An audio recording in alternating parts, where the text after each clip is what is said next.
Hello, happiness abounder, and welcome back. Today I want to talk about how we can beat the people-pleasing mentality. Because it is possible to find that happy medium. Instead of being so far to the side that you don't want to help anybody, or so far to the other side that you feel like you're being taken advantage of and you're actually letting people down because you're overwhelmed by how much you've committed to. I think there is a way to come back to center and really beat that people-pleasing mentality that may be hindering you instead of helping you. So that's what I want to dive into today, and specifically I want to talk about 5 ways we can do that. So first and foremost is self-care. I know, it's a bit of a buzzword, can get thrown around a lot, but when we are in a people-pleasing mentality, the last people we want to please is ourselves. We're so busy paying attention to what everybody else is doing and how we need to be pleasing them that we're really losing our sense of self. So leaning heavy into self-care, at least every once in a while, is a great first step to combat or beat back people pleasing. Now there are a couple of things to highlight around self-care.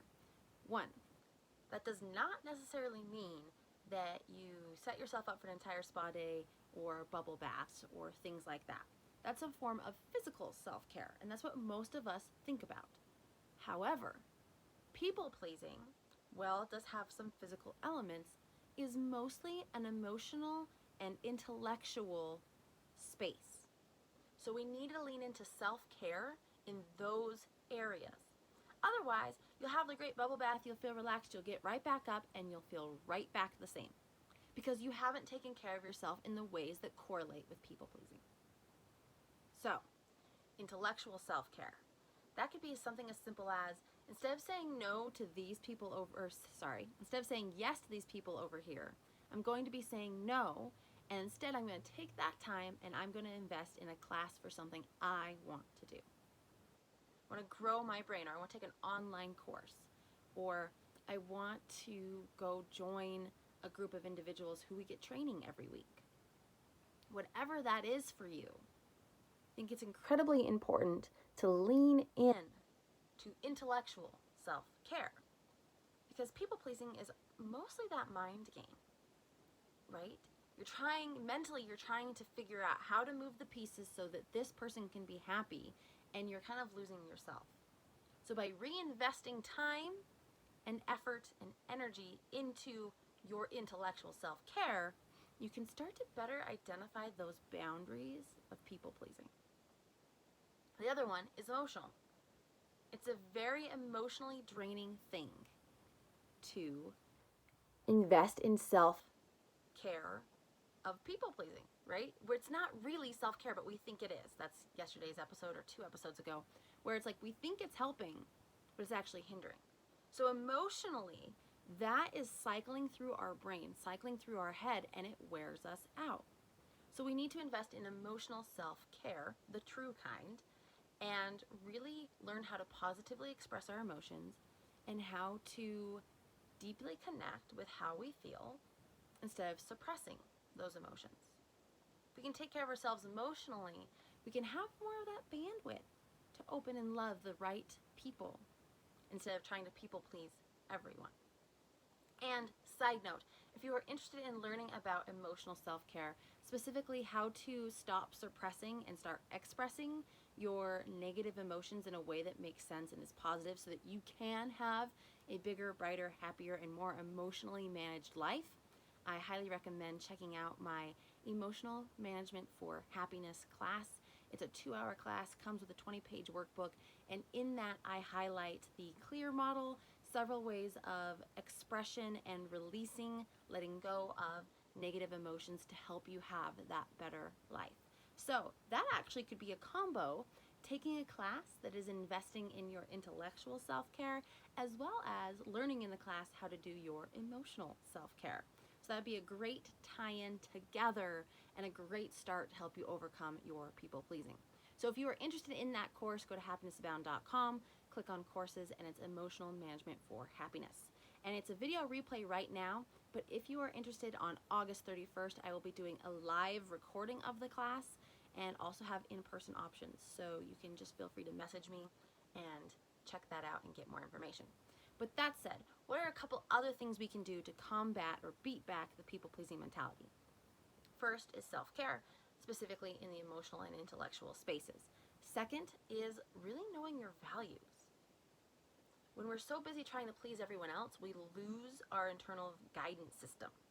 We lose our values and we start to please other people based on their values. So really leaning in and discovering what you value in life. What are your non-negotiables? And fully embracing those can make a world of difference, which can really help you set up the next thing leading up to it is boundaries. If you know you need to set aside time for self-care, that's a block of time that you can't use anywhere else. So it's a boundary around what you think is important. When you know your values, there are lines you will not cross. There are positive boundaries that you have set for yourself. So when someone is engaging you because you've been in people-pleasing mode for a really long time, when you know that that's time you can't do because you have your self-care that night, or that goes across your boundary line for values, you can easily say no. You can set those boundaries and you can say, you know what, I'm really sorry, that's just not something that aligns with what I have going on in my life right now. And you can say that in any of them, right? It doesn't align with my self-care model. It doesn't align with my values. But sometimes people get a little triggered by that. So, sorry, that just doesn't align with what I have going on in my life right now. I might know somebody who can help you. I'd love to connect you, right? No and. But no and not excuses. It's no and here's another resource. Or I'm really sorry, I can't help you. Maybe look up some articles online that might be able to assist. It's not mean. It's setting realistic expectations. So, boundaries. Next step, declarations. Know who you want to be. I don't know anyone who has a declaration that says, I am a truthful people pleaser who empowers others and forgets herself. Right? Nobody says that. Nobody says, I am a people pleaser in their declarations.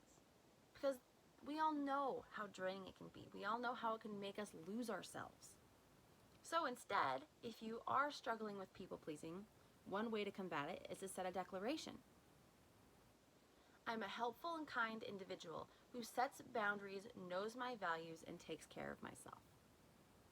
I am happy to help others, but I am okay with saying no. Right? Now, that's just off the top of my head, but you can make a custom declaration for you that sets you up for something that when you feel that need to people please, you can say this in your head, remind yourself of who you want to be, and then step into your values and be able to say no. Then the last one is kind of a combo of declarations and everything else, right? It's really asking. Maybe it's not in a declaration set, but really asking, who is it you want to be? Yes, create a declaration to help you support that. But do you want to be the kind of person who sets aside time to take care of themselves? Do you want to be the kind of person who lives by their values? Do you want to be the kind of person who has healthy boundaries so they can have a healthy, positive, and happier life? Do you want to be the kind of person that can pull back information, say a single statement, and feel empowered to move forward in the way that makes sense for them? Or, and this is the extreme of people pleasing, or do you want to be the kind of person who says yes to everyone, is overwhelmed 24/7, and isn't living their truest, happiest life? It goes back to, is people pleasing helping or hindering you? And who do you want to be in those moments? And who do you want to show up as every single day? So there you have it, the 5 things that I recommend to help you beat back people pleasing. If this episode resonated with you, please rate, review, and subscribe on your listening podcast platform of choice, and let me know how it goes. You can find me at happinessabound.com, and from there are links to my social channels. So that said, have a wonderful day, and above everything else, remember, you are capable of happiness abound.